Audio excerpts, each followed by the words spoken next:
নমস্কাৰ নতুন এটি ভিডিঅ'লৈ সকলোকে স্বাগতম জনাইছো আজিৰ ভিডিঅ'ত আমি আলোচনা কৰিম তোমালোকৰ যি ক্লাছ 6 ৰ নবোদয় এন্ট্ৰেন্স এক্সাম হ'ব তাৰ ইভিএছ বিষয়ৰ মানৱ শৰীৰ যিটো টপিক তাৰ আভ্যন্তৰীণ অংগসমূহ সো এই টপিকটো ষ্টাৰ্ট কৰাৰ আগতে তোমালোকক এটা এনাউন্সমেন্ট কৰিব বিচাৰিছো যিসকল ছাত্ৰ ছাত্ৰীয়ে অনলাইন ক্লাছ কৰিব বিচাৰি আছা তোমালোকে এই তলত দিয়া নাম্বাৰটোত এই যিটো নাম্বাৰ আছে সেই নাম্বাৰটোত কন্টাক্ট কৰিলে তোমালোকে এডমিশনটো লৈ লোৱা আমাৰ এই যিটো বেটছ হ'ব হেতু 4 মান্থৰ হ'ব 4 মহীয়া হ'ব আৰু ইয়াত ফুল কমপ্লিট যিটো সিলেবাস আমাৰ ইভিএছ আছে ৰাইট ম্যাথছ আছে মেন্টাল এবিলিটি আছে right mental ability to math আৰু তোমাৰ যিটো ল্যাঙ্গুৱেজ আছে বিশেষকৈ আমি আসামিজ মিডিয়ামৰ ছাত্ৰ ছাত্ৰী সকলৰ কাৰণে এই বেটছটো লঞ্চ কৰা হৈছে আমি আসামিজ অসমীয়া পঢ়িম ৰাইট তো ইয়াত কি থাকিব বুলি ক'লে তোমাৰ লাইভ ইন্টাৰেকশন ক্লাছ থাকিব লাইভ ক্লাছ তাৰ পিছত সেই লাইভ ক্লাছটো ৰেকৰ্ডেড হৈ থাকিব তোমালোকে ৰেকৰ্ডেড ক্লাছও পাবা আৰু তাৰ পিছত প্ৰত্যেকটো ক্লাছৰ পিছতে পিডিএফ নোটছ পাবা তাৰ পিছত যেটো নতুন সিলেবাস আছে আৰু যেটো নতুন এক্সাম প্যাটাৰ্ন আছে হেমতে ধুনিয়াকে পঢ়ুৱা হ'ব গতিকে বিশেষ বেছি প্ৰাইজও নহয় ফিজটো বেছিও নহয় গতিকে এটা মিনিমাম ফিজ এটা পে কৰি তোমালোকে এডমিশনটো আজিয়ে লৈ লোৱা আৰু এই যেটো অনলাইন যেটো বেটছ আছে হিয়াত জয়েন হৈ লোৱা ঠিক আছে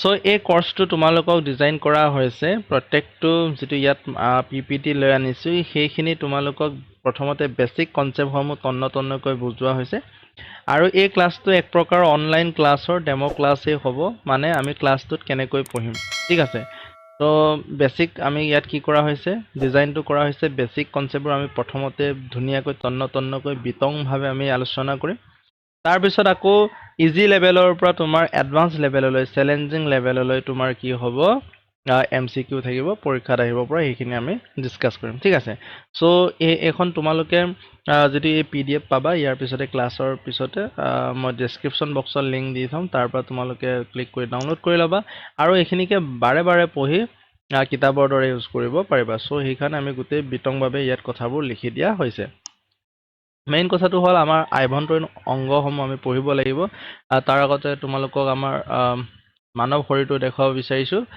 চোৱা যেনেকৈ আমাৰ যন্ত্ৰবোৰ বিভিন্ন পাৰ্টছেৰে যেনেকৈ গঠন হৈ থাকে আমাৰ মানৱ শৰীৰটো যন্ত্ৰৰ দৰে ইয়াত ব্ৰেইনেৰে গঠিত brain heart lungs okay liver gall bladder kidney সেই গোটেইখিনি অংগ লগ লাগি আমাৰ শৰীৰটোৱে এক প্ৰকাৰ তোমাৰ কিহৰ কাম কৰে যন্ত্ৰৰ দৰে কাম কৰে ঠিক আছে এটো সৰু কৰি দিছো সো এইখিনিকে ইয়াত লিখা হৈছে যে আমাৰ মানৱ শৰীৰটো এক সুসংগঠিত যন্ত্ৰ বুলি কৈছে আৰু প্ৰতিটো অংগৰে নিজা কাম থাকে যেনেকৈ আমাৰ ব্ৰেইনৰ কাম কি ব্ৰেইনৰ কাম সকলো অংগক নিয়ন্ত্ৰণ কৰা হাৰ্টৰ কাম কি স্পন্দন কৰি ৰক্ত সঞ্চালন কৰা হাওফাওৰ কাম কি উশাহ নিশাহত সহায় কৰা বৃক্কৰ কামৰ অংগৰ ভাগ সো প্ৰধানকৈ দুটা অংগ আছে আমাৰ বাহ্যিক অংগ যিবোৰ আমি বাহিৰৰ পৰা চকুৰে দেখিব পাৰো আৰু যিবোৰ আমি চকুৰে দেখিব নোৱাৰো যাক আমি আভ্যন্তৰীণ অংগ বুলি কোৱা হয় তো বাহ্যিক অংগবোৰ যেনে নাক কাণ চকু হাত ভৰি ছাল হিবোৰ আমি চকুৰে দেখিব পাৰো বাহিৰৰ পৰা ৰাইট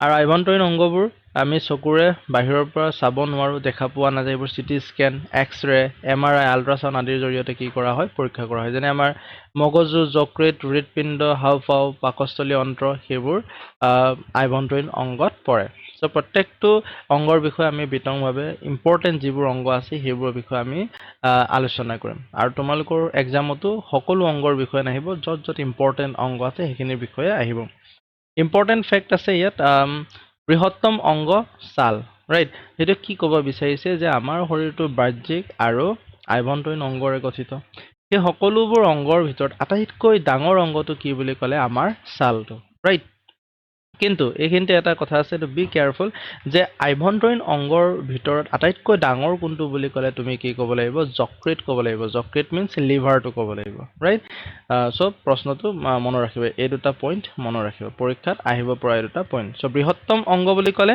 ছাল কিন্তু আভ্যন্তৰীণ অংগৰ বৃহত্তম বুলি ক'লে আমি যকৃত ক'ব লাগিব ইয়াৰ পিছত আহিলো আমি যেটো আভ্যন্তৰীণ পাৰ্টছ আছে যেনে প্ৰথম আমি মগজুৰ পৰা ষ্টাৰ্ট কৰিম মগজুৰ অৱস্থান তোমালোকে সকলোৱে জানে আমাৰ মূৰত থাকিব আৰু খোলাৰে আবৃত থাকে খোলাই আমাক সেই মগজু সুৰক্ষা দিয়ে ঠিক আছে আৰু ইম্পৰ্টেন্স অৱশ্যে মানৱ শৰীৰৰ নিয়ন্ত্ৰণ কেন্দ্ৰ বুলি মগজুক জনা যায়। এই পইণ্টটো মনত ৰাখিবা যে মানৱ শৰীৰৰ নিয়ন্ত্ৰণ কেন্দ্ৰ বুলি কাক জনা যায় বুলি ক'লে মগজুক জনা যায়। মগজুৰ কাম কি? চিন্তা কৰা, স্মৃতি সংৰক্ষণ কৰা, শৰীৰৰ চলন নিয়ন্ত্ৰণ কৰা, অনুভূতি নিয়ন্ত্ৰণ কৰা। অনুভূতি মানে তোমাৰ কি হ'ব? হাঁহি, কান্দোন, ফূৰ্তি, হয়নে? বা দুখ, বেজাৰ সেইখিনি কোনে নিয়ন্ত্ৰণ কৰে? আমাৰ মগজুৱে নিয়ন্ত্ৰণ কৰে। আৰু তোমাৰ ইন্দ্ৰিয় অংগৰ পৰা বাৰ্তা গ্ৰহণ কৰে। ইন্দ্ৰিয় অংগ মানে যিসমূহ আমাৰ 5টা ইন্দ্ৰিয় আছে, ইন্দ্ৰিয় অংগ যেনে চকু, নাক, কাণ, জিভা, ছাল। এই 5টা ইন্দ্ৰিয়ে আমাৰ চৌপাশৰ পৰা আমাৰ কি কৰে? বাৰ্তাবোৰ গ্ৰহণ কৰি আমাৰ কি কৰে? নাৰ্ভলৈ পঠিয়াই, স্নায়ুলৈ পঠিয়াই, আৰু স্নায়ুৱে কি কৰে? মগজুলৈ পঠিয়াব।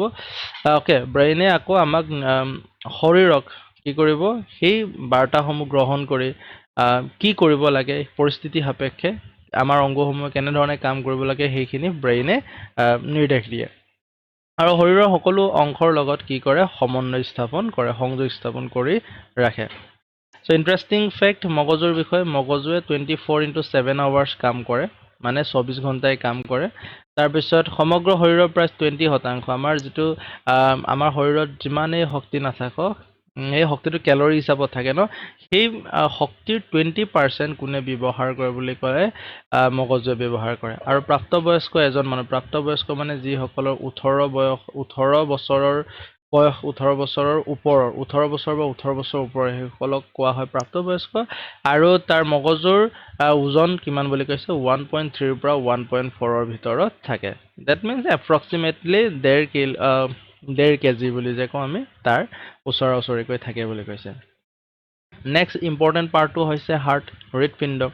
চ' হৃদপিণ্ড আমাৰ ক'ত থাকে? হৃদপিণ্ড আমাৰ হাওঁফাওঁৰ দুয়ো মানে হাওঁফাওঁৰ মাজত, ঠিক মাজতে থাকে আমাৰ হাৰ্ট, হৃদপিণ্ডটো, আৰু অলপ বাওঁফালে হেলনীয়া হৈ থাকে। ইয়াৰ কাম কি? একচুৱেলি ইয়াৰ ডেফিনেশ্যনটো প্ৰথমতে চাই লওঁ যে ই এক শক্তিশালী পেশীবহুল অংগ। ই অবিৰতভাৱে কাম কৰে, একেৰাহে কাম কৰিয়ে থাকে। আৰু যদি হৃদস্পন্দন কৰা যদি বন্ধ কৰি দিয়ে তেতিয়া মানুহ মৃত্যুৰ মুখত পৰে। গতিকে অবিৰতভাৱে কাম কৰিবই লাগিব। আৰু বুকুৰ মাজত অৱস্থিত। লগতে ইয়াৰ চাইজটো কেনেকৈ ধৰা হয় যে তোমাৰ যিটো হাতৰ মুঠি আছে, সেই হাতৰ মুঠিটো যিমান ডাঙৰ হয় সিমানে তোমাৰ হাৰ্টটো ডাঙৰ হ'ব। গতিকে নিজৰ হাতৰ মুঠিটো এবাৰ এনেকৈ দি চাবা। ইয়াত দেখিছা? ইয়াত যিমান ডাঙৰ, এতিয়া মোৰ চোৱা, মোৰ ইমান ডাঙৰ আছে, গতিকে মোৰ হাৰ্টটো ইমানেই ডাঙৰ হ'ব। সেইটো তাৰপিছত হাৰ্টৰ কাম কি? হাৰ্টে একচুৱেলি অনবৰত পাম্প কৰি থাকে, এনেকৈ পাম্প কৰি থাকে, এনেকৈ স্পন্দন কৰি থাকে। স্পন্দন কৰি কি কৰে? তেজসমূহ আমাৰ শৰীৰৰ বিভিন্ন অংগলৈ কি কৰে? প্ৰেৰণ কৰে। সেই কথাটোকে ইয়াত লিখা আছে যে ৰক্ত পাম্প কৰি সমগ্ৰ শৰীৰলৈ প্ৰেৰণ কৰে, অক্সিজেন আৰু পুষ্টি যোগান ধৰে, কাৰ্বন ডাই অক্সাইডযুক্ত তেজ পুনৰ হাওঁফাওঁলৈ পঠিয়ায়। এইটো কি হয়? একচুৱেলি আমাৰ হাৰ্টৰ পৰা ৰক্তনলীবোৰ আছে, ৰক্তনলীয়েদি আমাৰ বিভিন্ন অংগলৈ তেজবোৰ যায়। আকৌ এই বিভিন্ন অংগৰ পৰা তেজসমূহ পুনৰ ঘূৰি আহি বিশেষকৈ কাৰ্বন ডাই অক্সাইডযুক্ত যিটো তেজ আছে, সেই তেজটো হাৰ্টত পায়হি, আৰু এই হাৰ্টে কাৰ্বন ডাই অক্সাইডযুক্ত তেজক হাওঁফাওঁলৈ পঠিয়াই দিয়ে। হৃদপিণ্ডৰ ইণ্টাৰেষ্টিং ফেক্ট আছে। এজন সুস্থ ব্যক্তিৰ হৃদস্পন্দনটো প্ৰতি মিনিটত কিমান বাৰ বুলি কৈছে? 60ৰ পৰা 100 বাৰ। আৰু শিশুৰ যিটো হৃদস্পন্দনটো, শিশুৰ যিটো হাৰ্টবিটটো ডাঙৰ মানুহতকৈ বেছি বুলি কৈছে। আৰু নাৰীৰ স্পন্দনৰ হাৰ, হৃদস্পন্দনৰ হাৰ বুলি কৈছে। দিনটোত প্ৰায় 1 লাখ বাৰ স্পন্দন হয়, আৰু দৈনিক প্ৰায় 7,000 পৰা 8,000 লিটাৰ ৰক্ত পাম্প কৰে। চ' সেই গোটেইখিনি তোমালোকে মুখস্থ কৰাৰ প্ৰয়োজন নাই। ইম্পৰ্টেণ্ট ফেক্টবোৰ জাষ্ট বাৰে বাৰে পঢ়ি থাকিলে এনেও মনত ৰৈ থাকিব। চ' মুখস্থ কৰিবলৈ গ'লে তোমাৰ কি হ'ব? খেলি মেলি লাগিব। চ' তোমালোকক কৈছোঁ মুখস্থ কেতিয়াও নকৰিবা। এই যিটো PDF পাবা, সেই PDFসমূহ তোমালোকে ধুনীয়াকৈ ডাউনলোড কৰিলে বাৰে বাৰে যদি পঢ়ি থাকা মনত ৰৈ যাব। ঠিক আছে? তো মুখস্থ নকৰিবা। আৰু এইটো এটা ডেমো ক্লাছ বুলি ক'ব পাৰিছোঁ অনলাইন ক্লাছৰ। নেক্সট ক্লাছত মই যেতিয়া ইউটিউবত ভিডিঅ' দিম, তাত কেৱল কুৱেশ্যন এনচাৰ ডিছকাছ কৰিম। ৰাইট? চ' যিসকলে অনলাইন ক্লাছ কৰিব বিচাৰা, বিতংভাৱে যিসকলে পঢ়িব বিচাৰা, যিসকল চিৰিয়াছলি চিট পাম বুলি পঢ়িছা, তোমালোকে এই অনলাইন ক্লাছত জইন হ'ব পাৰিবা। ঠিক আছে? গতিকে জইন হৈ ল'বা আৰু দেই।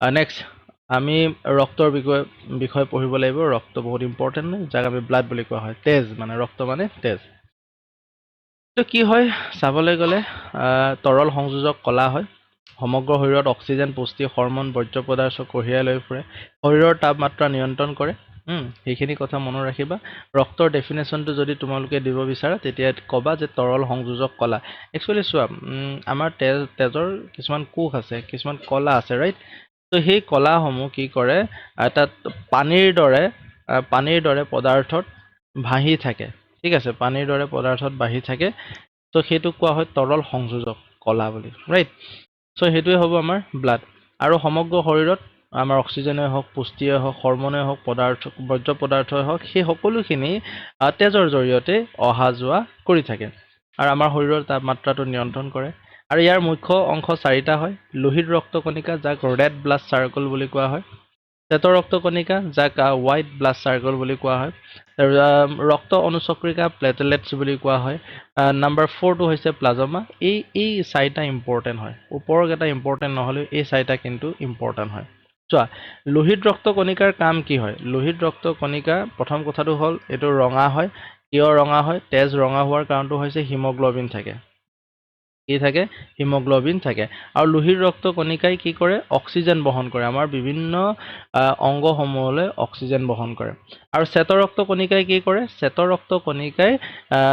ৰক্তকণিকাই আমাক বিভিন্ন ৰোগৰ পৰা বচাই থাকে মানে জীৱাণুৰ সৈতে কি কৰে যুঁজ দি থাকে আৰু যাৰ কাৰণে আমাক বিভিন্ন ৰোগৰ পৰা সুৰক্ষা দি থাকে ৰক্ত অনুচক্ৰিকাটো কি হয় কেতিয়াবা আমাৰ হাত কি হয় হাত বা আমাৰ হাতে হওক বা যিকোনো আমাৰ অংগত যদি কটা মেলা হয় কটা চিঙা হ'লে তেজ ওলাই প্ৰথমতে কিন্তু এটা সময়ত তেজটো বন্ধ হৈ যায় সেই বন্ধ হোৱা কামটো কোনে কৰে ৰক্ত অনুচক্ৰিকাই কৰে ঠিক আছে আৰু প্লাজমাটো কি হয় দেখিবলৈ হালধীয়া ৰঙৰ হয় আৰু সেই প্লাজমাই কি কৰে প্লাজমাই তোমাৰ অক্সিজেন পুষ্টি হৰমন সেই গোটেইখিনি শৰীৰৰ বিভিন্ন অংগলৈ কঢ়িয়াই লৈ ফুৰে সো ইয়াত এই যিখিনি কথা ক'লো সেইখিনি ইয়াত ধুনীয়াকৈ লিখা আছে এবাৰ পঢ়ি লওঁ অক্সিজেন বহন কৰে লোহিত ৰক্তকণিকাই হিমোগ্লোবিন থকাৰ বাবে ই ৰঙা শ্বেত ৰক্তকণিকাই জীৱাণুৰ বিৰুদ্ধে যুঁজ দিয়ে শৰীৰৰ সংক্ৰমণৰ পৰা সুৰক্ষা দিয়ে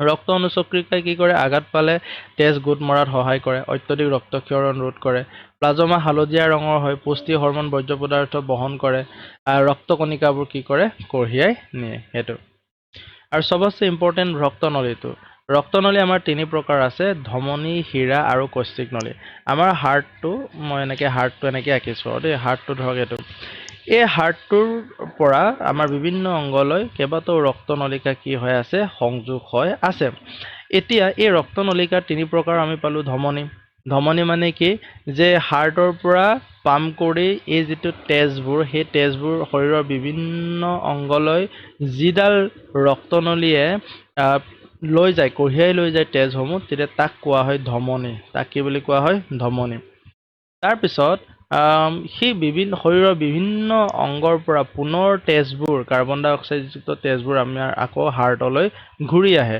আৰু এই ঘূৰি অহা পথটোক কোৱা হয় হীৰা কি বুলি কোৱা হয় হীৰা এই দুটা পইণ্ট ধুনীয়াকৈ মনত ৰাখিবা ইয়াত ছবিটো দেখুৱাই দিছোঁ আমাৰ যিটো ধমনীটো এইটো ৰঙা থাকে সেইটো হাৰ্টৰ পৰা শৰীৰৰ বেলেগ বেলেগ পাৰ্টলৈ কি লৈ যায় তেজ লৈ যায় আৰু নীলা ৰঙৰ এইটো হীৰা হয় ই কি কৰে বেলেগ বেলেগ পাৰ্টৰ পৰা মানে শৰীৰৰ বেলেগ বেলেগ পাৰ্টৰ পৰা হাৰ্টলৈ কাৰ্বন ডাই অক্সাইডযুক্ত তেজটো পুনৰ ঘূৰাই লৈ আনে আৰু এই দুয়োটাই আমাৰ যিটো ধমনী আৰু যিটো হীৰা লগ লাগি থাকে য'ত মানে সংযোগ হৈ থাকে সেইটো কোৱা হ'ব কৈশিক ৰক্তনলী আৰু ইয়াতে আদান প্ৰদান মানে অক্সিজেন পুষ্টি হৰমন কাৰ্বন ডাই অক্সাইড সেইখিনি আদান প্ৰদান ইয়াতে হয় নিশ্চয় বুজি পাইছা ইয়াত ধুনীয়াকৈ পঢ়ি ল'বা সেই গোটেইখিনি কথা ইয়াতে আছে তো কেইটামান পইণ্ট আমি সময়ৰ সাপেক্ষে অলপ স্কিপ কৰিবলৈ চাম যিবোৰ বেছি ইম্পৰ্টেণ্ট সেইখিনি তোমালোকক জনাম এতিয়া আহিলোঁ হাওঁফাওঁ লাংছৰ বিষয়ে এইটো বহুত ইম্পৰ্টেণ্ট হয় আমাৰ বুকুত থাকিব ঠিক আছে বুকুৰ সোঁ চাইডত আৰু বাওঁ চাইড দুয়োটাতে হাওঁফাওঁ থাকে আমাৰ মানৱ শৰীৰত হাওঁফাওঁৰ সংখ্যা কেইটা দুটা ইয়াৰ মেইন কাম কি উশাহ নিশাহত সহায় কৰা উশাহত অক্সিজেন শৰীৰৰ ভিতৰলৈ পঠিয়াই আৰু নিশাহত কাৰ্বন ডাই অক্সাইড বাহিৰলৈ উলিয়াই দিয়ে। এইটোৱে আমাৰ বিশেষকৈ হাওঁফাওঁৰ কাম। চ' ইয়াত এইবোৰ লিখা আছে, এবাৰ পঢ়ি দিওঁ। ই শ্বাস প্ৰশ্বাস তন্ত্ৰৰ গুৰুত্বপূৰ্ণ অংগ। শৰীৰলৈ অক্সিজেন যোগান আৰু শৰীৰৰ পৰা কাৰ্বন ডাই অক্সাইড বাহিৰলৈ উলিয়াই দিয়ে। ইয়াৰ সংখ্যা 2টা। বুকুৰ হাড়ে, চ' ইয়াত হাড়বোৰ আছে, ইয়াত হাড় থাকে। এই হাড় কেইডালে আমাৰ যিটো হাওঁফাওঁ, সেই হাওঁফাওঁ কি কৰে, সুৰক্ষা দিয়ে। উশাহ লওঁতে হাওঁফাওঁৰ পৰা সৰু বায়ুথলী এলভিঅলিৰে অক্সিজেন তেজত মিলিত হয়। চোৱা, আমি বাহিৰৰ চৌপাশৰ পৰা যেতিয়া উশাহ লওঁতে অক্সিজেন আহে। অক্সিজেন কিহৰ জৰিয়তে তেজত মিলিত হয় বুলি ক'লে, হাওঁফাওঁতে এটা বায়ুথলী আছে যাক এলভিঅলি বুলি কোৱা হয়। এলভিঅলিৰ জৰিয়তে তেজত মিলিত হয় অক্সিজেন, ৰাইট? সেই কথাটো মনত ৰাখিবা। ইয়াতো ইণ্টাৰেষ্টিং ফেক্ট আছে। আমাৰ প্ৰতি মিনিটত এজন সুস্থ প্ৰাপ্তবয়স্ক মানুহে 10ৰ পৰা 12 বাৰলৈ উশাহ লয়। আৰু ব্যায়াম যেতিয়া কৰা হয়, যেতিয়া দৌৰা হয়, সেইবোৰ কামত যিহেতু আমাক অক্সিজেনৰ বেছি প্ৰয়োজন হয়, তেতিয়া কিন্তু এই যিটো আমি প্ৰতি মিনিটত 10-12 বাৰ আছিলে, তাতকৈ বেছিও উশাহ লোৱা হয়। একচুৱেলি লোৱা হয়, ল'ব পাৰে নহয়, লোৱা হয়। ঠিক আছে। পাচন তন্ত্ৰৰ বিষয়ে ইম্পৰ্টেণ্ট, সেইটো এটা ইম্পৰ্টেণ্ট পইণ্ট হয়। পাচন তন্ত্ৰ, সেয়া তোমালোকে ছবিটো দেখিবলৈ পাইছা। পাচন তন্ত্ৰটো কি হয়, আমাৰ যেতিয়া আমি খাদ্যবোৰ খাওঁ, সেই খাদ্যবোৰ প্ৰথমতে জটিল অৱস্থাত থাকে আৰু সেই জটিল অৱস্থাৰ পৰা আমি কি সৰল অৱস্থালৈ আনিবৰ কাৰণে সেই গুৰুত্বপূৰ্ণ কামটো কোনে কৰে, আমাৰ শৰীৰৰ পাচন তন্ত্ৰই কৰে। পাচন তন্ত্ৰত কি কি আছে বুলি ক'লে, আমাৰ একচুৱেলি পাচন যিটো পাচন প্ৰক্ৰিয়াটো আমাৰ মুখৰ পৰা আৰম্ভ হয়। আমাৰ মুখৰ পৰা আৰম্ভ হয় আৰু মুখৰ পৰা আৰম্ভ হয়। মুখত কেনেকৈ আৰম্ভ হয়, খাদ্যবোৰ আমি দাঁতেৰে চুবাওঁ, মুখত চুবাওঁ, হয়নে? তাৰপিছত আমাৰ খাদ্য নলীয়েদি ক'ত জমা হ'ব, পাকস্থলীত জমা হ'ব। পাকস্থলীত আমাৰ খাদ্যবোৰ পাচন হ'ব। পাচন হোৱাৰ পিছত পাকস্থলীত যিটো পাচক ৰস থাকে, সেই পাচক ৰসে আমাক খাদ্যবোৰ পাচন কৰাত, মানে হজম কৰাত সহায় কৰিব। আৰু হজম হোৱাৰ পিছত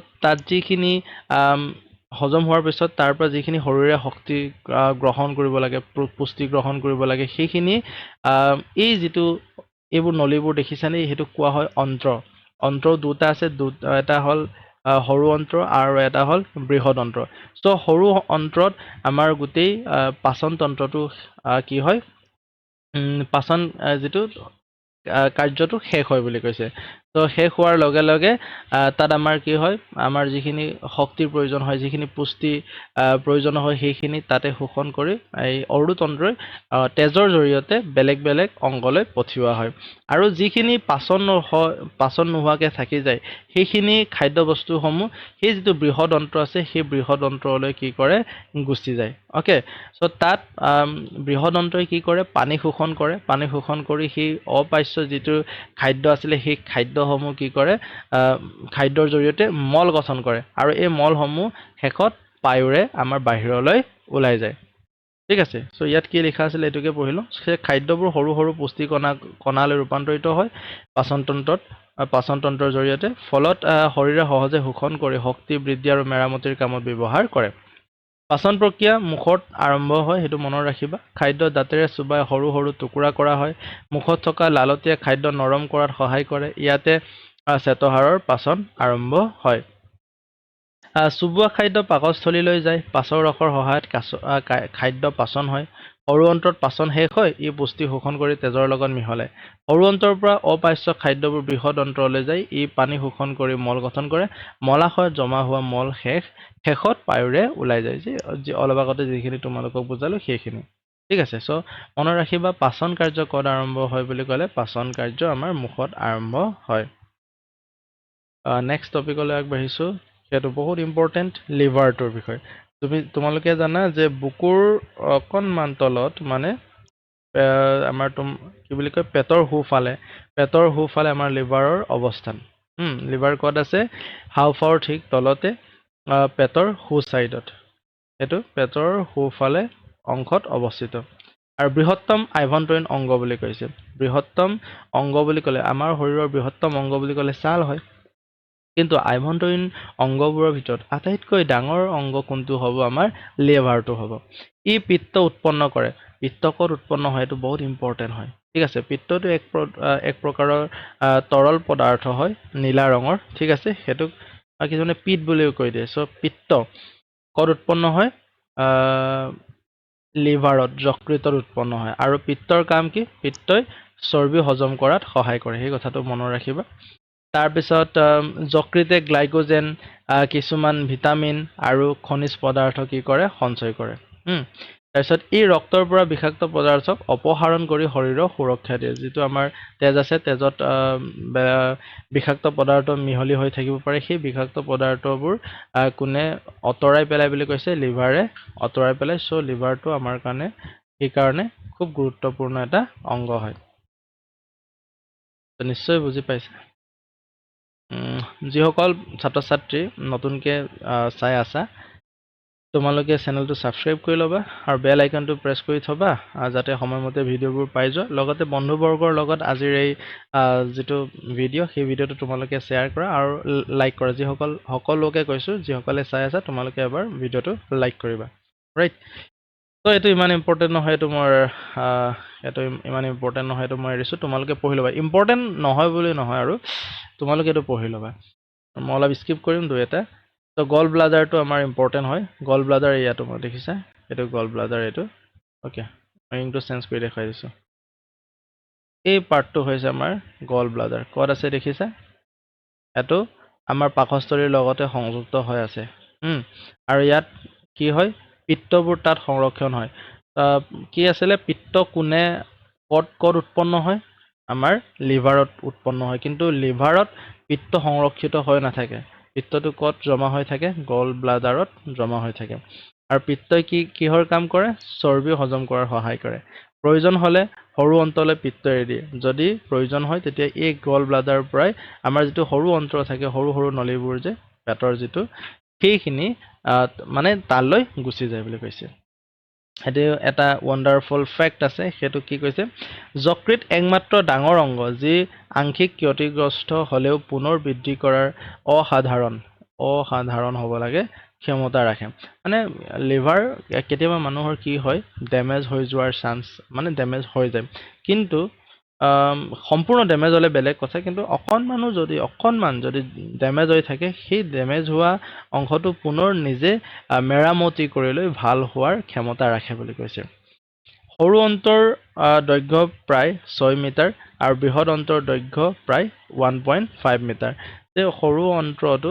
চোৱা ক'ত গ'ল এয়া ইয়াত যিখিনি সৰু অন্ত্ৰ দেখিবলৈ পাইছে দেখিছা এইখিনি ইয়াৰ দৈৰ্ঘ্যটো কিমান বুলি কৈছে 6 মিটাৰ 6 মিটাৰ 1 মিটাৰত যদি মই 3 ফুট বুলিও যদি ধৰোঁ 3 পইণ্ট সামথিং হ'ব মানে 18 ফিট আছে এটা কিমান ফিট আছে 18 ফিট কিমান দীঘল তোমালোকে নিজে বিবেচনা কৰা আৰু 1.5 মিটাৰ বুলি কৈছে 1.5 মিটাৰ বৃহৎ অন্ত্ৰটোৰ দৈৰ্ঘ্যটো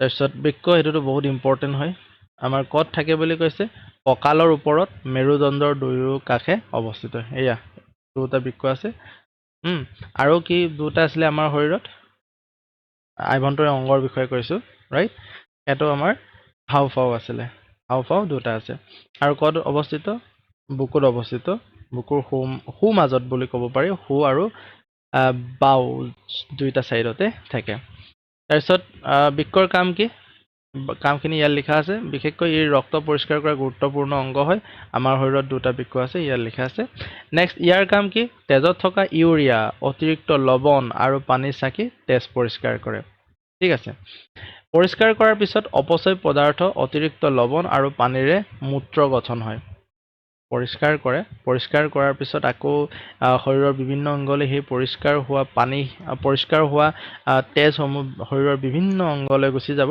আৰু যিখিনি মানে পৰিষ্কাৰ নহ'লে সেইখিনি জৰিয়তে মূত্ৰ গঠন হ'ব যিটো প্ৰস্ৰাৱ বুলি কোৱা হয় প্ৰস্ৰাৱ গঠন হ'ব তাৰপিছত সেইখিনি কি বুলি কোৱা হয় আমি প্ৰস্ৰাৱথলীলৈ গৈ আমাৰ যিটো মূত্ৰবোৰ প্ৰস্ৰাৱথলীত মূত্ৰথলীত জমা হ'বগে আৰু পিছত বাহিৰলৈ উলিয়াই দিব। তো ছডিয়াম পটাছিয়াম আদি খনিজ পদাৰ্থৰ ভাৰসাম্য ৰক্ষা কৰে। যেটো খনিজ লৱণ আমাৰ ছডিয়াম আছে, পটাছিয়াম আছে, সেই পদাৰ্থসমূহৰ ভাৰসাম্যটো কোনে ৰক্ষা কৰে? মানে বেছি হ'ব নিদিয়ে, কম হ'ব নিদিয়ে, বৃক্কই। গতিকে বৃক্ক আমি সেইকাৰণে ভালকৈ ৰাখিব লাগে। ভাল হৈ থকাটো এইকাৰণে ইম্পৰ্টেণ্ট। চ' ইয়াত প্ৰত্যেকটো অংগৰে নিজৰ নিজৰ কাম আছে আৰু চবৰে এটা ইম্পৰ্টেণ্ট কাম। সেইটো অংগৰে বেছি কাম, সেইটো অংগৰে যে আমাক বেছি ইম্পৰ্টেণ্ট সেইটো নহয়। প্ৰত্যেকটো অংগই আমাৰ কাৰণে ইম্পৰ্টেণ্ট। গতিকে প্ৰত্যেকটো অংগই আমি সুস্থ কৰি ৰাখিব লাগিব। গতিকে সুস্থ কৰি ৰাখিবৰ কাৰণে আমাৰ যিখিনি নাখাবলগীয়া খাদ্য, সেই খাদ্যসমূহ খাব নালাগে। নেক্সট আহিলোঁ কংকাল তন্ত্ৰ। ওকে, কংকাল তন্ত্ৰৰ পৰা তোমালোকক বিশেষ প্ৰশ্ন আহিলে এইটোৱে হ'ব যে এইটো আমাৰ কংকাল তন্ত্ৰ দেখিছানে? শৰীৰৰ সকলো হাড় মিলি কংকাল তন্ত্ৰ গঠন হয় আৰু ই আমাৰ শৰীৰক আকাৰ দিয়ে, লগতে থিয় হৈ থকাত সহায় কৰে, আভ্যন্তৰীণ অংগসমূহ সুৰক্ষা দিয়ে আৰু এজন প্ৰাপ্তবয়স্ক মানুহৰ কেইডাল হাড় থাকে বুলি ক'লে 206ডাল হাড় থাকে। ঠিক আছে, নিশ্চয় বুজি পাইছা এতিয়ালৈকে যিমানখিনি আমি টপিক ডিছকাছ কৰিলোঁ। আমি ইম্পৰ্টেণ্ট যিখিনি পাৰ্ট আছে আমাৰ ব্ৰেইনৰ পৰা আদি কৰি আমাৰ মগজু, তাৰপিছত হাওঁফাওঁ, ৰাইট, তাৰপিছত আমাৰ হৃদপিণ্ডৰ বিষয়ে আমি আলোচনা কৰিলোঁ, হাৰ্টৰ কথা কৈছোঁ, ৰাইট। তাৰপিছত আমাৰ কিহৰ কিডনীৰ বিষয়ে আলোচনা কৰিলোঁ, কিডনী, পাচন তন্ত্ৰৰ বিষয়ে আলোচনা কৰিলোঁ, পাচন তন্ত্ৰ।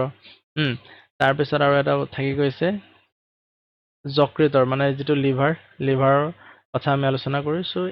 এই যিখিনি আমি ইয়াত টপিক ডিছকাছ কৰিলোঁ, সেই গোটেইকেইটা টপিকেই ইম্পৰ্টেণ্ট হয়, গোটেইকেইটা অংগ ইম্পৰ্টেণ্ট হয়। ঠিক আছে, তো এইকেইটা পঢ়িলেই তোমালোকে পৰীক্ষাত যিখিনি কুৱেশ্যন আহে সেই কুৱেশ্যনসমূহ কৰিব পাৰিবা, কাৰণ ইয়াৰ পৰা আহিব, বেলেগৰ পৰা নাহে। ঠিক আছে, চ' চিলেবাছতো এইকেইটা টপিকেই বেছিকৈ আছে, বা এইকেইটা টপিকৰ পৰা কুৱেশ্যন সোধাৰ কথা আছে। ত' টপিক এইকেইটাই আছিলে, এতিয়া কুৱেশ্যনলৈ আমি আগবাঢ়িছোঁ। ইম্পৰ্টেণ্ট MCQ হয়। শৰীৰৰ নিয়ন্ত্ৰণ কেন্দ্ৰ বুলি কাক কোৱা হয়? শৰীৰৰ নিয়ন্ত্ৰণ কেন্দ্ৰ বুলি মগজুক কোৱা হয়। Option C is the correct answer. মগজুক কোনে সুৰক্ষা দিয়ে? খোলা, লাও খোলা বুলি যে কয়, চ' এই খোলাই মগজুক সুৰক্ষা দিয়ে। হৃদপিণ্ডৰ মূল কাম কি? হৃদপিণ্ডৰ মূল কাম খাদ্য হজম কৰা, ৰক্ত পাম্প কৰা, মূত্ৰ সৃষ্টি কৰা, বায়ু শোধন কৰা। কোনটো হ'ব? ৰক্ত পাম্প কৰা। সাধাৰণতে হৃদপিণ্ডৰ বুকুৰ কোন অংশত অৱস্থিত? হৃদপিণ্ড মানে যিটো আমাৰ হাৰ্টটো, ক'ত অৱস্থিত? বুকুৰ মাজত, অলপ বাওঁফালে। Option C. এটা কাম কৰিবা, ভিডিঅ'টো পজ কৰিবা, কুৱেশ্যন পঢ়ি ল'বা, এনচাৰটো নিজে দি ল'বা, তাৰপিছত মোৰ লগত মিলাই চাবা হৈছেনে নাই। তলৰ কোনটো ৰক্তৰ উপাদানে অক্সিজেন বহন কৰে? ৰেড ব্লাড চাৰ্কুল, লোহিত ৰক্ত কণিকাই। চ' RBC, option C is the correct answer. শৰীৰক জীৱাণুৰ পৰা সুৰক্ষা দিয়ে, কোনে সুৰক্ষা দিয়ে? হোৱাইট ব্লাড চাৰ্কুলে, WBCয়ে আমাক জীৱাণুৰ পৰা কি কৰে? সুৰক্ষা দিয়ে। আঘাত পালে ৰক্ত জমাট মানে এইটো গোট মৰাটোৰ কথা কৈছে, গোট বান্ধিবলৈ সহায় কৰে, কোনে সহায় কৰে? প্লেটেলেটছ। ইয়াত ইংৰাজী টাৰ্মছতে লিখি লৈছোঁ, একো নাই, তোমালোকে এনেকৈ মনত ৰাখিলে একো প্ৰব্লেম নাই। RBC মানে বুজি পাবাই নহয়, লোহিত ৰক্ত কণিকা।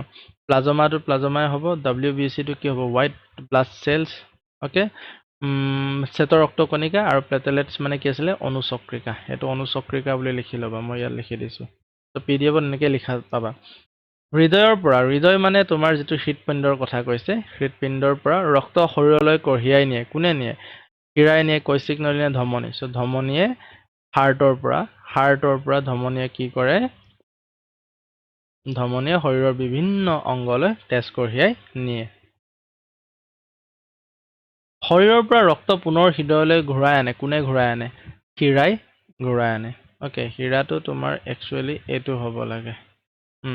অ'কে, অক্সিজেন আৰু কাৰ্বন ডাই অক্সাইড আদান প্ৰদান মূলতঃ ক'ত হয়? যিটো আমাৰ হাৰ্টৰ পৰা অক্সিজেনযুক্ত আমাৰ যিখিনি তেজ ধমনীৰ সহায়ত যায়, কাৰ্বন ডাই অক্সাইডযুক্ত, এইটো অক্সিজেনযুক্ত তেজ, কাৰ্বন ডাই অক্সাইডযুক্ত তেজ আকৌ পুনৰ কলৈ ঘূৰি আহে? হাৰ্টলৈ ঘূৰি আহে। আৰু এই যিটো অক্সিজেন আৰু কাৰ্বন ডাই অক্সাইড সাল সলনি ক'ত ঘটে? এইখিনি জেগাত ঘটে, আৰু এই জেগাটোক কোৱা হ'ব কৈশিক ৰক্তনলী। Option C is the correct answer.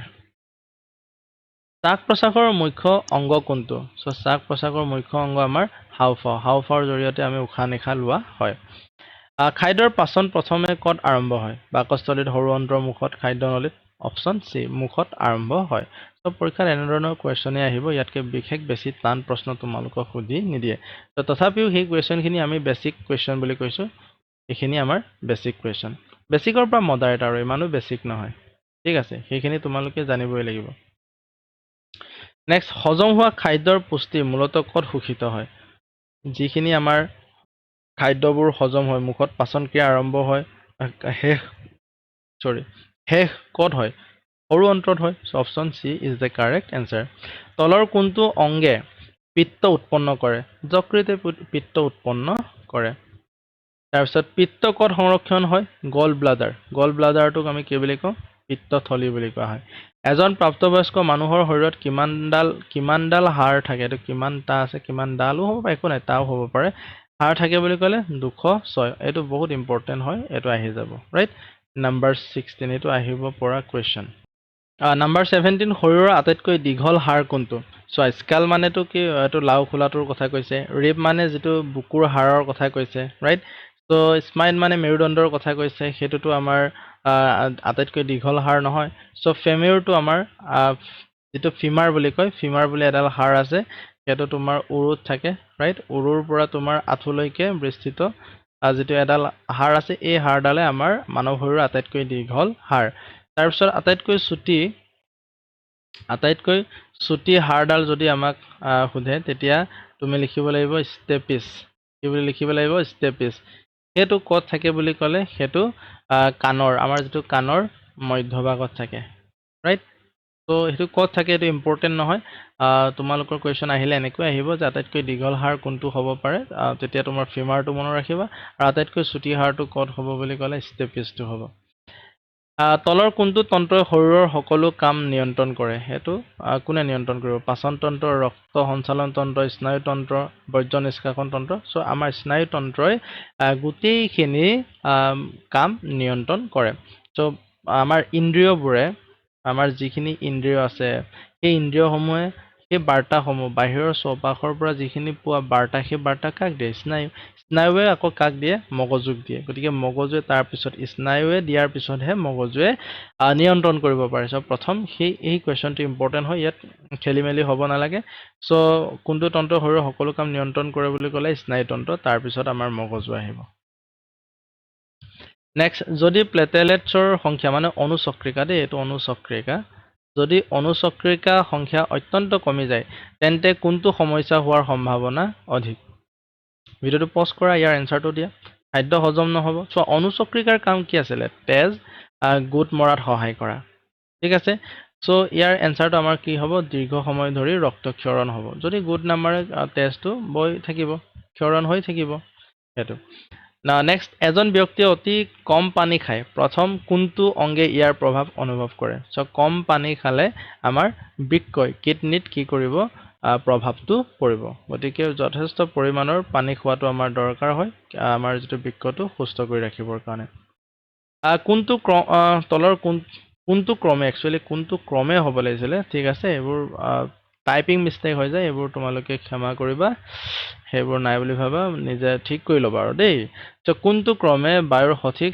যাত্ৰা পথ দেখুৱায় তো প্ৰথমতে বায়ু নাকেদি সোমাব তাৰ পিছত হাওঁফাওঁলৈ হেতুটো নহয় প্ৰথমতে নাকেদি যাব তাৰ পিছত শ্বাস নলীয়েদি গৈ হাওঁফাওঁলৈ যাব so option C is the correct answer নাকেদি সোমাব বায়ু তাৰ পিছত শ্বাস নলী হ'ব তাৰ পিছত হাওঁফাওঁ so option C is the correct answer এজন খেলুৱৈ দৌৰি থকা সময়ত হৃদস্পন্দন আৰু শ্বাস প্ৰশ্বাস দুয়োটাই বৃদ্ধি পায় ইয়াৰ মুখ্য কাৰণ কি দৌৰি থকা সময়ত আমাক কিহৰ প্ৰয়োজন অধিক অক্সিজেনৰ প্ৰয়োজন হয় আৰু এই অক্সিজেনটো ফিল আপ কৰিবৰ কাৰণে উশাহটো আমি বাৰে বাৰে স্পিডত লৈ থাকিব লগা হয় so option A is the correct answer খাদ্যৰ পৰা পোৱা পুষ্টি প্ৰথমে শৰীৰৰ বিভিন্ন অংশলৈ কোনটোৰ জৰিয়তে যায় শ্বাস নলী ৰক্ত মূত্ৰ স্নায়ু কোনটোৰ জৰিয়তে যায় ৰক্তৰ জৰিয়তে যায় আমাৰ যিখিনি খাদ্যৰ পৰা প্ৰথম যেটো পুষ্টি যেটো শক্তি সেই শক্তিসমূহ শৰীৰৰ বিভিন্ন অংশলৈ ৰক্তৰ জৰিয়তে যায় তলৰ কোনটো ক্ৰমত পাচন প্ৰক্ৰিয়াৰ অংগসমূহ সঠিকভাৱে সজোৱা হৈছে? তলৰ কোনটো ক্ৰমত পাচন প্ৰক্ৰিয়াৰ অংগসমূহ? চ' প্ৰথমতে মুখত আৰম্ভ হয়। চ' মুখ আছে ইয়াত, ইফালে মুখ আছে, অপশ্যন চিটোত নহ'বই। তাৰপিছত মুখৰ পৰা কি হ'ব? খাদ্যনলী পাব, খাদ্যনলীয়েদি পাকস্থলীলৈ যাব, পাকস্থলীৰ পৰা সৰু অন্ত্ৰত যাব, আৰু সৰু অন্ত্ৰৰ পৰা বৃহৎ অন্ত্ৰত শেষ হৈছে। Option B is the correct answer. I hope তোমালোকে বুজি পাইছা। নেক্সট আছে আৰু দুটামান লওঁ। এজন ব্যক্তিৰ বৃক্ষই সঠিকভাৱে কাম নকৰিলে তলৰ কোনটো পদাৰ্থ শৰীৰত অধিক জমা হ'ব পাৰে? তো ইউৰিয়া আৰু অপচয় পদাৰ্থটো আমাৰ অধিক কি হ'ব পাৰে? জমা হ'ব পাৰে। সেইটো ইম্পৰ্টেণ্ট হয়। আৰু তোমাক এইখিনিতে তোমালোকক কথাটো কৈছোঁ, ইয়াত কেইবাটাও মই কুৱেশ্যন লৈ আহিছোঁ। ইয়াৰ পিছতো ইউটিউবে হওক বা অনলাইন ক্লাছেই হওক, তাত আৰু ইম্পৰ্টেণ্ট ইয়াতকৈ আৰু ভাল কুৱেশ্যন, বেলেগ ধৰণৰ কুৱেশ্যন পুনৰ লৈ অহা হ'ব, ৰাইট? চ' নেক্সট 26, তলৰ কোনটো বক্তব্য সঠিক? বৃহৎ অন্ত্ৰত অধিকাংশ পুষ্টি শোষিত হয়। বৃহৎ অন্ত্ৰতটো নহয়, সৰু অন্ত্ৰত পানীহে শোষিত হয়, সেইটো নহয়। সৰু অন্ত্ৰত পুষ্টি আৰু বৃহৎ অন্ত্ৰত পানী শোষিত হয়, এইটো হয় আমাৰ হৈছে। পাকস্থলীৰ সকলো পাচন সম্পূৰ্ণ হয়, এইটোতো সম্পূৰ্ণ মিছা কথা। আমাৰ সৰু অন্ত্ৰতহে পাচন প্ৰক্ৰিয়াটো শেষ হৈছে। Option C is the correct answer. সৰু অন্ত্ৰত পুষ্টি আৰু বৃহৎ অন্ত্ৰত পানী শোষিত হয়। নেক্সট, তলৰ কোনটো বক্তব্য সঠিক বুলি কৈছে? বৃহৎ অন্ত্ৰত অধিকাংশ পুষ্টি শোষিত হয়। হয়, এই একেখিনি একচুৱেলি ইয়াত ৰিপিট হ'ল নেকি কুৱেশ্যনটো? ৰিপিট হৈছে। তো আমাৰ এনচাৰটো ইয়াতো চিয়ে হ'ব। তো তলৰ কোনটো ঘটনাত একাধিক অংগই একেলগে কাম কৰে? কেৱল বহি পঢ়া, কেৱল টোপনি যোৱা, দৌৰি ফুটবল খেলা, কেৱল চকু মুদি বহি থকা। চ' একাধিক অংগ ক'ত কাম কৰিব? দৌৰি ফুটবল খেলাটোত। চ' দৌৰাৰ লগে লগে তোমাৰ যিখিনি অংগ, হাত ভৰি, সেইখিনিতো যাবই। চকু ঠিক আছে, চকু কাম কৰিব। তাৰপিছত দৌৰি থাকোঁতে অধিক অক্সিজেনৰ প্ৰয়োজন হ'ব, যাৰ কাৰণে অধিক উশাহ লোৱাৰ প্ৰয়োজন, হাওঁফাওঁ, হাৰ্টবিটটো অলপ বাঢ়িব, সেইখিনি মানে। ঠিক আছে, ইয়াৰ পিছত নেক্সট কুৱেশ্যনটো আহিছোঁ, সেইটো তোমালোকক হোমৱৰ্ক দিলোঁ। ইয়াৰ এনচাৰটো কমেণ্ট বক্সত জনাবা। অ'কে, তাৰপিছত 32 দিলোঁ, সেয়া তোমাৰ হোমৱৰ্ক দিছিলোঁ। 31টো হোমৱৰ্ক দিছোঁ। 33টো হোমৱৰ্ক দিছোঁ। কমেণ্টত তোমালোকে দি দিবা। ছাপ'জ 33টো যদি এ শুদ্ধ হয়, এ বুলি লিখিবা, এনেকৈ কমেণ্টত লিখিবা। চ' আজি ইমানতে সামৰিব বিচাৰিছোঁ। যিসকল ছাত্ৰ ছাত্ৰীয়ে চেনেলটোলৈ নতুনকৈ আহিছা, তোমালোকে সকলোৱে ছাবস্ক্ৰাইব কৰি ল'বা, ভিডিঅ'বোৰ লাইক কৰিবা, লগতে ছাবস্ক্ৰাইব কৰাৰ পিছত বেল আইকনটো প্ৰেছ কৰি থ'বা, যাতে নৱোদয় সম্পৰ্কীয় ভিডিঅ'বোৰ সময়ে পাই থাকা। আৰু এটা কথা, যিসকল ছাত্ৰ ছাত্ৰীয়ে অনলাইন ক্লাছ কৰিব বিচাৰা, অনলাইন ক্লাছত যিহেতু আমি তন্নকৈ পঢ়িম, বিতংভাৱে পঢ়িম, সকলোৰে ডাউটবোৰ ক্লিয়াৰ কৰিম, গতিকে তাত তোমালোকে জইন হ'বলৈ নাপাহৰিবা। ইয়াত যিটো নাম্বাৰ দিয়া আছে, অ'কে, ইয়াত মই লিখি দিছোঁ, এই নাম্বাৰটোত কণ্টেক্ট কৰি লোৱা আজি।